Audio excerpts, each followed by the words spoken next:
Hey everyone, welcome back. In this episode, let me start with a quick question. Have you ever changed one variable in JavaScript and suddenly noticed that some other value also changed, even though you never touched it?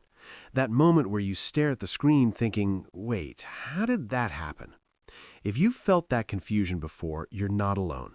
And the reason behind it comes down to one simple but powerful concept: primitive versus non-primitive values in JavaScript. Today, we're going to clear this up in a very simple way, without heavy theory, so you actually understand what's going on and why it matters in real code. All right, let's get straight into it. First, let's talk about primitive values. Think of primitives as simple, standalone values. Numbers, strings, booleans, things like that. When you store a primitive value in a variable, JavaScript stores the actual value directly. Now here's the important part. When you copy that value into another variable, JavaScript creates a completely new copy. The two variables are not connected at all. Let me show you what I mean. Imagine I write some code like this. I create a variable called a and assign it the value 10. Then I create another variable called b and assign it a. So right now, both look like they hold the value 10.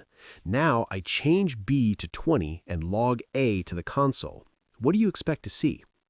When this runs, a is still 10. It never changes. And the reason is simple. With primitive values, JavaScript copies the value itself. So b got its own separate copy of 10. Changing b has absolutely no effect on a. Now let's compare that with non-primitive values, because this is where most confusion and bugs come from. Non-primitive values are things like objects and arrays. These aren't simple single values, they're collections or structures. Here's the key difference. When you store a non-primitive value, JavaScript doesn't store the whole thing directly in the variable. Instead, it stores a reference, a kind of pointer to where that object lives in memory. So when you copy a non-primitive value, you're not copying the data itself, you're copying the reference. Let's look at a quick example. Suppose I create an object called user1 with the name property set to Sundar. Then I create another variable called user2 and assign it user1. At this point, it might look like we have two separate users, but we don't. Both variables are pointing to the same object in memory. Now, if I change user2.name to Alex and then log user1.name, what do you think happens? You'll see Alex, both changed, and that surprises a lot of people at first. Nothing magical is happening here. Both variables are pointing to the same object, so when you modify it through one variable, you're actually modifying the same shared data. This is the core difference between primitive and non-primitive values. Primitives are copied by value, non-primitives are copied by reference, and once you understand this, a lot of JavaScript behaviors suddenly make sense. A simple way to remember this is with a real-life analogy. A primitive value is like giving someone a photocopy of a document. If they write on it, your original stays the same. A non-primitive value is like sharing the same Google Doc. If one person edits it, everyone sees the change.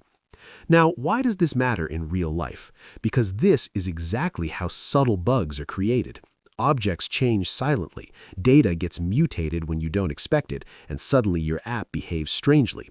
This shows up all the time in real applications, APIs, and frameworks where objects are passed around between functions. For now, you don't need to worry about fixing these issues, just be aware of them. In the next videos, we'll go deeper into each data type and also look at safe ways to copy objects so you can avoid these problems completely. If this explanation helped you clearly understand the difference between primitive and non-primitive values, go ahead and like the video, subscribe to the channel, and I'll see you in the next one.